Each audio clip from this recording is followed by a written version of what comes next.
Hamba lokhu nje kafishane. uNkulunkulu ipain obhekene nayo ayimtatazelisi.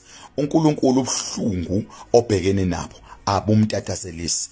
uNkulunkulu ukuhlupheka ohlangabezana nabo akumtatazelisi. uNkulunkulu izimpi obhekana nazo azimtatazelisi, ngoba uNkulunkulu uyazi ukuthi lezi zimpi obhekene nazo azokubulala. Lokuhlupheka obhekene nakho akuzokubulala. Ake ngiphinde futhi ngiyicacise lento. Lokuhlupheka obhekene nakho akuzilo ukuzokubulala. That is why uNkulunkulu engatatazeli ngalobuhlungu obuswayo. uNkulunkulu into afocus kuyona, ufocus ukuthi after the pain wena uzobe usutop. Lobuhlungu odlula kubona uzokhuphuka ngapho. Lenhlupheko odlula kuyona uzokhuphuka ngayo. Uma umuntu ejima, ujima kubukanzima, kuba buhlungu ukujima, kodwa kusasa uyobe sehleka esegain amamasela. Kunento ozoyigaina kulobo buhlungu. God bless you. Mile njalo yabathwala bakhe.